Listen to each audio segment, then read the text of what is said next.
Bienvenida o bienvenido a esta exploración detallada del complejo mundo de la ciberseguridad y la privacidad. Hoy nos sumergimos en un análisis basado en informes especializados, normativas recientes. Estamos, como en una especie de carrera armamentista digital constante, ¿verdad? Por un lado, construimos defensas, por otro, los atacantes buscan nuevas formas de vulnerarlas. Nuestra misión hoy, entender esas defensas, las armas de los atacantes, las reglas del juego que marcan las leyes y, sobre todo, quién tiene la responsabilidad en todo este ecosistema hiperconectado. Vamos a ello. Exacto, es una carrera constante, sí. Y antes de empezar a desgranar las tácticas y defensas, creo que es fundamental aclarar una distinción clave, una que a menudo se pasa por alto o se confunde. ¿Cuál? La diferencia entre seguridad de los datos y protección de datos o privacidad. A ver, la seguridad se enfoca más en las barreras técnicas, ¿sabes? Las murallas digitales, cortafuegos, cifrado, para impedir accesos no autorizados. Vale, en lo técnico. Eso es. Y la protección de datos, o privacidad, es más el marco legal y ético. Regula cómo se recopila esa información personal, cómo se usa, cómo se almacena, cómo se comparte. Siempre conforme a la ley. Son, digamos, dos caras de la misma moneda, ambas indispensables para operar de forma segura y responsable. Entendido. O sea, seguridad es la fortaleza y protección son las normas sobre quién puede entrar y qué puede hacer dentro. Vale, entonces empecemos por la fortaleza. Los materiales que hemos visto hablan mucho de una estrategia de defensa en capas. Suena lógico, ¿no? Como un castillo medieval. Vamos, no poner toda la confianza en una única muralla. ¿Cómo se traduce eso en tecnología? Precisamente es justo esa la idea. Si una capa falla, pues las siguientes pueden contener la amenaza. Una de las capas fundamentales, la primera casi siempre, es el cifrado. El cifrado, sí. Consiste básicamente en codificar la información para que sea ilegible sin la clave correcta. Y es vital aplicarlo en dos escenarios distintos. Cuando los datos están almacenados, guardados en discos duros o bases de datos, lo que llamamos en reposo, y también, muy importante, cuando viajan por la red, o sea, en tránsito. Claro, proteger la información tanto si está quieta como si se mueve. Tiene sentido. ¿Qué más? Se menciona mucho también la autenticación fuerte. Supongo que esto va más allá de la típica contraseña que, usamos y olvidamos cada 2x3. Mucho más allá. Hablamos de autenticación multifactor, la famosa MFA.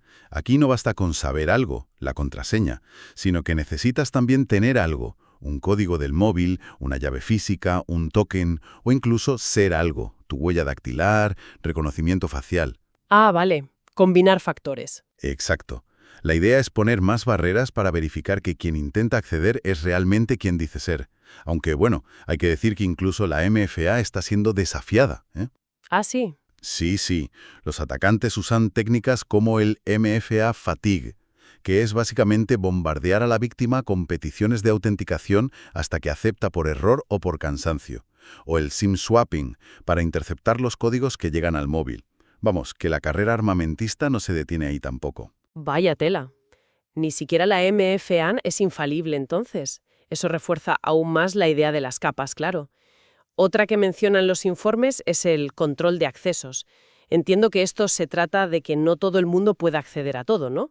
El principio del mínimo privilegio, que se llama a veces. Exacto, justo eso.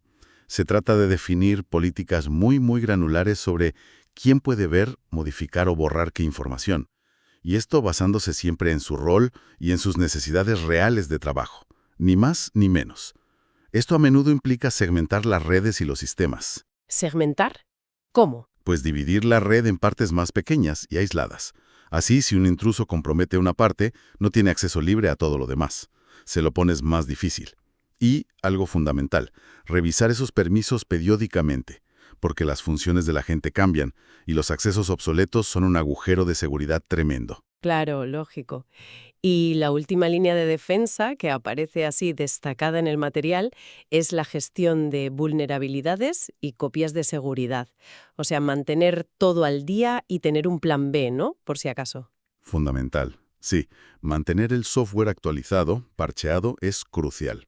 Muchísimos ataques explotan vulnerabilidades que ya se conocen y que de hecho ya tienen solución, ya hay un parche.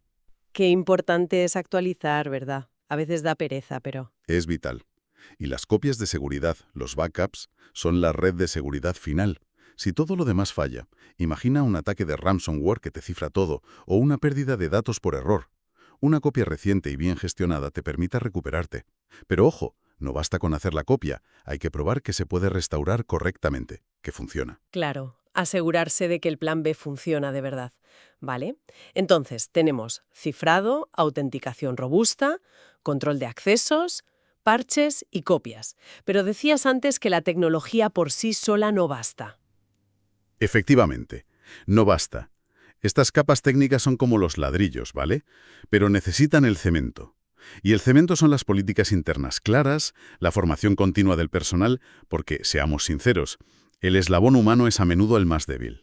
Sí, eso siempre se dice. Y el remonte a esa vigilancia, como sistemas de detección de intrusos, los IDS-IPs, además es vital una monitorización constante, vigilar qué pasa en la red y tener procesos para eliminar datos de forma segura cuando ya no son necesarios. Por ejemplo, el borrado criptográfico. Todo esto conforma una arquitectura integral que busca reducir la superficie de ataque, o sea, las posibles vías de entrada para un ciberdelincuente. No hay una única solución mágica, sino que es un ecosistema de defensas coordinadas. Claro, tiene todo el sentido. Construimos todas estas murallas, pero la realidad, como muestran los informes, es que los atacantes siguen encontrando grietas. O a veces simplemente convencen a alguien para que les abra la puerta directamente. Aquí es donde la cosa se pone realmente interesante. ¿Cuáles son esas tácticas que más les funcionan a los ciberdelincuentes hoy en día? Pues mira, los informes destacan varias amenazas que son muy recurrentes. Una de las más persistentes, y seguro que a todos nos suena, es el phishing. El phishing, sí. Esencialmente, es un timo digital. El atacante suplanta la identidad de una entidad de confianza, tu banco, una red social, un compañero de trabajo incluso. Lo hace a través de correos electrónicos, mensajes de texto, webs falsas. El objetivo es siempre engañar a la víctima para que revele información confidencial. Contraseñas, datos bancarios, números de DNI, lo que sea. El clásico email del banco pidiendo verificar la cuenta en una web, que es un calco de la original, pero que es fraudulenta. Un ataque directo a la confianza, vamos. Exacto. Y es muy efectivo porque juega con la urgencia o con el miedo. Tu cuenta ha sido bloqueada, tienes un paquete retenido, esas cosas. Luego está el ransomware, que se ha convertido en una auténtica pesadilla para muchas organizaciones, grandes y pequeñas. Sí, este da miedo de verdad. Es un tipo de malware que básicamente secuestra tus archivos, los cifra, los hace inaccesibles y luego te exige un rescate, normalmente en criptomonedas para que sea difícil de rastrear, para devolverte el acceso. Recuerdo el caos que generó WannaCry hace unos años. Los informes lo mencionan como un caso paradigmático, ¿no? Porque no solo cifraba, sino que se propagaba como un gusano por redes vulnerables. Paralizó hospitales, empresas, servicios públicos en todo el mundo. El impacto puede ser devastador. Totalmente. Puede detener por completo las operaciones de una empresa durante días o semanas. Una ruina.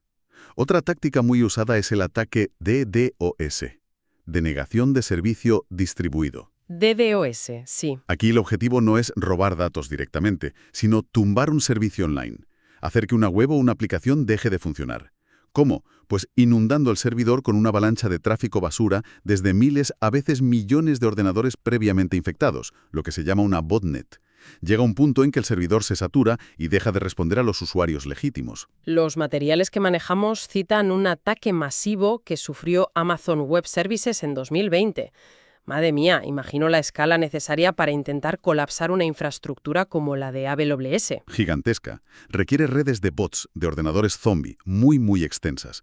Y finalmente un término que engloba muchas de estas tácticas y otras es la ingeniería social. Social. Suena sofisticado. Lo es, pero en el fondo se basa en algo muy antiguo. La manipulación. Aquí el foco no está tanto en explotar un fallo técnico como en explotar la psicología humana. Se trata de manipular a las personas para que hagan algo que no deberían.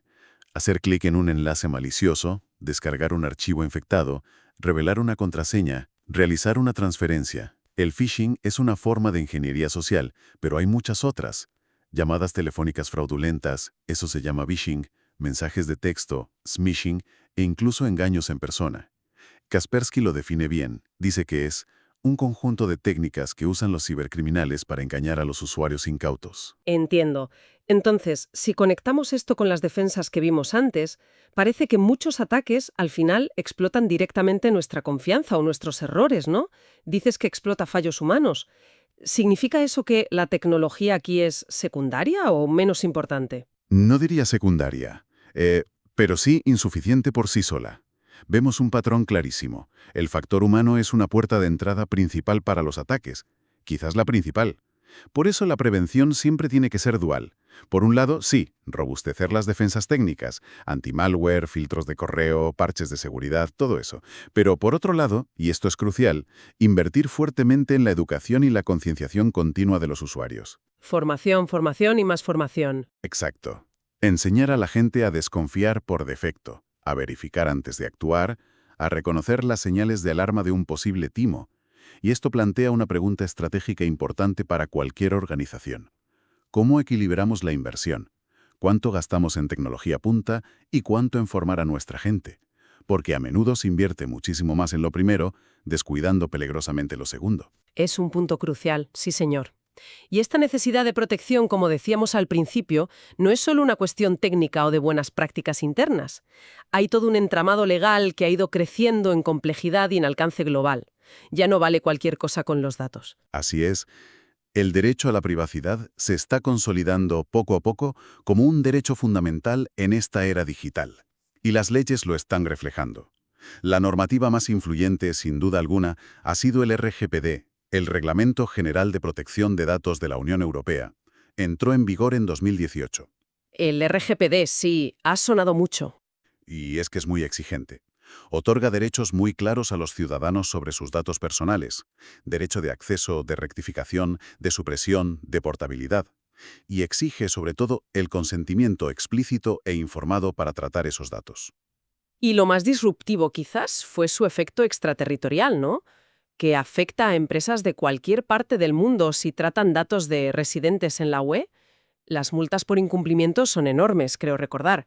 Hasta el 4% de la facturación anual global. Eso sí que marcó un antes y un después. Sin duda, impulsó un cambio global en cómo las empresas ven la privacidad. En Estados Unidos, aunque no tienen una ley federal única equivalente, la CCPA, la Ley de Privacidad del Consumidor de California, de 2018 ha tenido un impacto muy similar. La de California, sí. Otorga a los californianos derechos parecidos sobre sus datos, saber que se recopila de ellos, pedir que se borre, oponerse a que se vendan sus datos. Aunque su ámbito es solo California, muchas empresas la aplican a nivel nacional por simplicidad operativa y, bueno, ha inspirado leyes similares en otros estados de EU. Su objetivo principal es dar más control al consumidor y exigir mucha más transparencia a las empresas. Y esta tendencia de regular más la privacidad también se ve en América Latina, ¿verdad? Los materiales mencionan varias leyes importantes allí. Sí, sí. Hay un movimiento muy claro en la región, a menudo tomando el RGPD como modelo o inspiración. Brasil tiene la LGPD, la Lei Geral de Protección de Datos, que es muy similar en espíritu al RGPD y entró en vigor en 2020. México cuenta con su LFP-DPP desde 2010, que regula el tratamiento de datos por parte del sector privado. Argentina tiene una ley pionera, la Ley 25.326, que es del año 2000. Y Chile está en proceso de modernizar su legislación, que databa de 1999. Cada país tiene sus matices, claro, pero la dirección general es la misma: reforzar la protección de la privacidad de los ciudadanos. O sea que es una tendencia global, claramente. Lo interesante aquí no es solo que existan estas leyes, sino lo que comentabas antes sobre esa convergencia, esa armonización. Exacto. Eso es lo fascinante. Estamos viendo una tendencia hacia estándares más altos de protección de datos en todo el mundo y también una creciente necesidad de cooperación internacional. Una de las fuentes lo dice muy claramente. En un mundo hiperconectado, donde los datos y los ciberdelincuentes cruzan fronteras constantemente, las regulaciones nacionales no son suficientes, se necesita coordinación. Lógico. Y cumplir estas leyes ya no es solo una cuestión de evitar multas, que también se ha convertido en un factor crítico para generar y mantener la confianza. La privacidad ha pasado de ser algo deseable a ser un derecho exigible y para las empresas un elemento de competitividad. Las empresas que demuestran seriedad en esto generan más confianza en sus clientes, en sus usuarios, y eso a la larga es bueno para el negocio. Bien, pues tenemos las defensas técnicas, tenemos las amenazas persistentes que explotan tanto la tecnología como a las personas y tenemos un marco legal cada vez más estricto y global. Entonces, llegamos a la pregunta clave. ¿De quién es la responsabilidad final de que todo este complejo engranaje funcione bien? El análisis que hemos revisado sugiere que la ciberseguridad es como un bien público. ¿Qué significa eso en la práctica? ¿Quién tiene que hacer qué? Pues significa fundamentalmente que la seguridad digital no depende de un solo actor. No es solo cosa de las empresas, o solo del gobierno, o solo de los usuarios. Es una responsabilidad compartida. Los informes identifican tres pilares fundamentales en esta responsabilidad compartida. Primero, los gobiernos. Vale, el papel del Estado. Su rol es establecer el marco normativo, crear leyes actualizadas como las que hemos visto, y asegurar su cumplimiento a través de agencias reguladoras fuertes. También deben fomentar estándares de seguridad, coordinarse internacionalmente para luchar contra el cibercrimen transfronterizo y, algo crucial, proteger las infraestructuras críticas del país. Infraestructuras críticas. ¿Te refieres a energía, comunicaciones, finanzas, sanidad? Exacto. Los servicios esenciales que si fallan paralizan el país. Es una labor primordial del gobierno protegerlas. Entendido. Poner las reglas del juego y proteger lo esencial. ¿Y las empresas? ¿Cuál es su parte? Las empresas están en primera línea de la gestión de datos, obviamente. Su responsabilidad principal es implementar las medidas técnicas y organizativas adecuadas para proteger la información que manejan. Eso incluye todo lo que hablamos: cifrado, controles de acceso, auditorías de seguridad, formación continua al personal. Todo ello cumpliendo siempre con la ley vigente. Pero ojo, no es solo cumplir la ley. Se espera también un tratamiento ético de los datos. Ético.